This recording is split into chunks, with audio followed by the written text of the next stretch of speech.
Good morning, guys. Sorry I'm a little bit late. A little bit sidetracked. We are talking about breakfasts this morning. Lot of misconceptions out there about breakfast. Like, should I be eating breakfast or should I be fasting until lunchtime? Some people find if they eat breakfast, it starts the meeting and then they continue to feel hungry. Whereas if they don't eat breakfast, they can go right through till lunchtime or 2 in the afternoon and not even think about food. So what's that about? I'd just like to give you an example of a client that I had who, over the space of about 18 months, she actually lost 30 kilos of body fat, which is brilliant. She decided to do it by intermittent fasting, and she decided that for her, she found it easier to go through until lunchtime, have a small lunch, and then go through until dinner. So she lost the weight, which was brilliant, and I was there behind her, supporting her the whole way. But you know what? What she lost was not all body fat.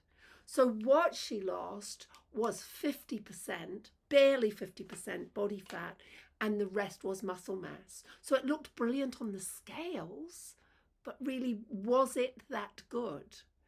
Because, you know, as women, we're losing muscle every year. We don't want to put our bodies in a situation where we lose more. Why? Because we don't want to become frail little old ladies, but also because muscle is power in terms of your metabolism.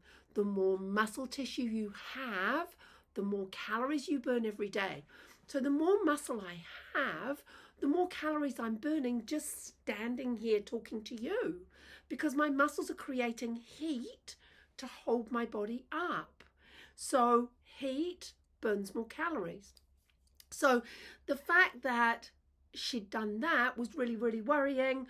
We then had to change her food. We had to get her eating breakfast. We had to get her into the gym to build some of that muscle back up.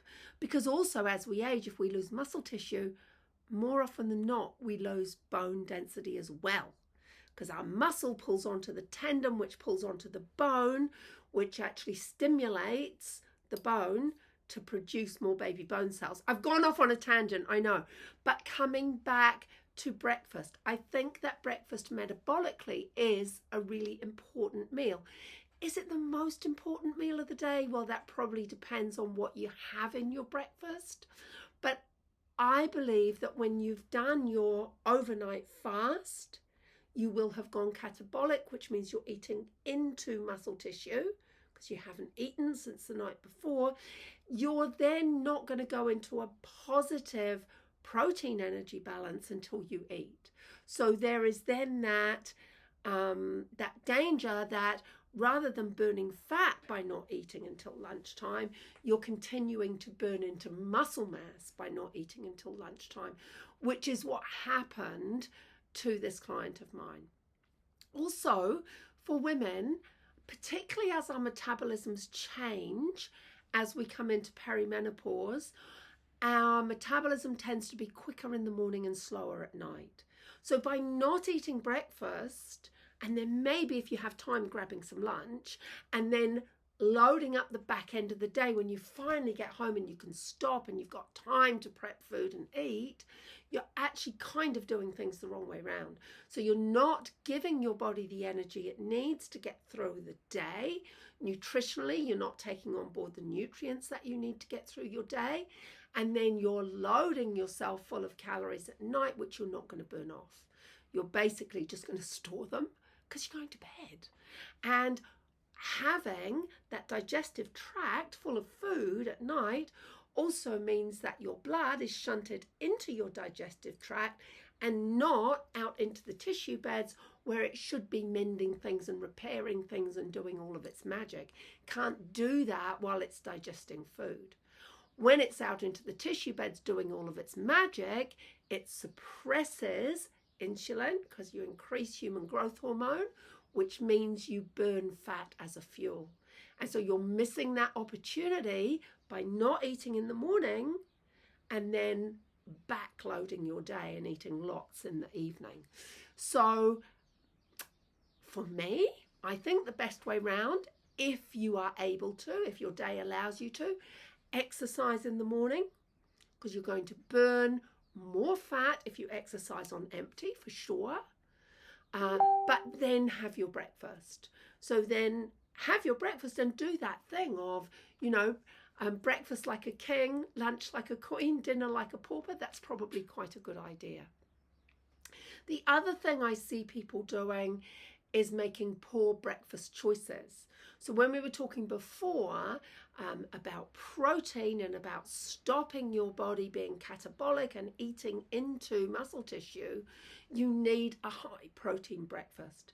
So a high protein breakfast not only stops that, which means you can then start to burn fat as a fuel, it also stabilizes your blood sugars, so it keeps your bloods nice and even through the day, so you don't get the troughs and dips and rises so much.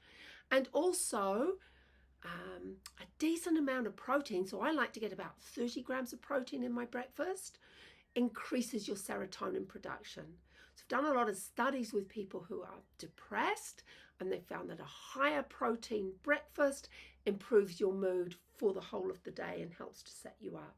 So that's another reason to opt for a higher protein breakfast. So often what I see people do is have something like, toast with marmalade, or even toast with a healthier option like avocado and an orange juice. Well, of course, there's no protein in that meal.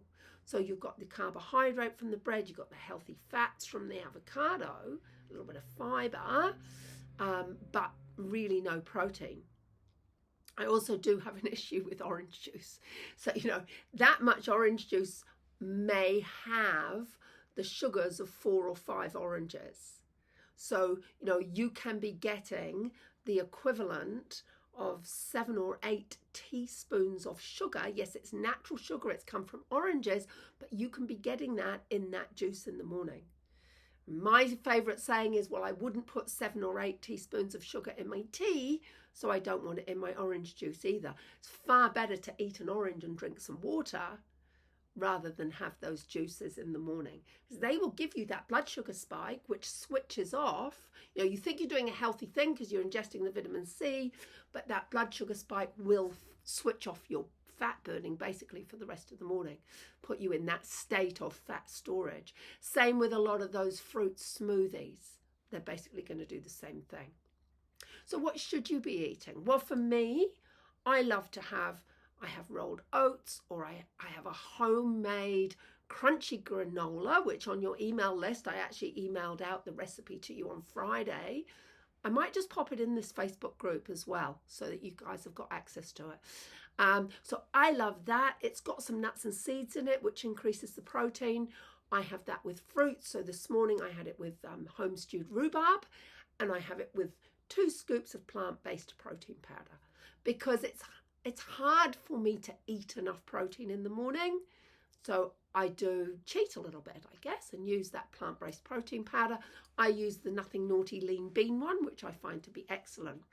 Another option would be a couple of slices of sourdough, and I will make a tofu scramble. I love a good tofu scramble. So I have a tofu scramble on that. And again, that's just making sure that I'm getting enough protein into that first meal of the day. If you don't have the time or the luxury to do that, you can always take a smoothie with you in the car, or even a couple of slices of Vogels with peanut butter on. So at least you're getting a carb and a protein. The other thing some people do is they'll have an omelette with no carbohydrate. But actually, as women, we need some carbohydrate, and we function better if those carbohydrates are in the first 2 meals of the day. So you want some carbs in that breakfast meal for sure, because your brain functions best on carbohydrates. You're going to work better with a clearer head if you've had some carbs as well as some protein in that breakfast meal. If you, like many of my clients, you eat your breakfast out of a packet, then what should you be looking for? Well, you basically want to be under 15 grams of sugar per 100. So when you're looking per 100 grams, which is that one, It needs to be under 15 grams of sugar. And basically, the more fiber you've got in there, the better. You know, at least 5 grams of fiber. This is great. This has got 16 grams of fiber and under 4 grams of sugar. So when you're looking at the grams of sugar per serve, know that 4 grams of sugar equals a teaspoon. So this doesn't even have a teaspoon. It's like half a teaspoon. So it's low glycemic. It's got lots of dense carbohydrates in it. It is low in sugar. Doesn't have a lot of protein. It's got about 10% protein. So in a bowl, you're only going to get about 4 grams of protein. So if I was having this, I would look at ways of adding more protein to it. So I would probably do a high protein milk. So there is So Good do a high protein almond milk, which is great. So it's almond, but it's got some soy milk added to it as well. So that bumps the protein right up. Or I might have that with unsweetened almond milk and have my protein shake on the side so that I'm just nudging up that morning protein. So I'm always looking for ways of getting that protein into my breakfast. So I hope that that was helpful. I think I've covered everything I said I was going to. It's basically, don't fall into the trap of not eating breakfast. If you're not hungry in the morning, it's very often because you've eaten too much the evening before and you haven't burnt it off. When you have been fat burning all night, which is when we want to be burning fat, you will wake up hungry.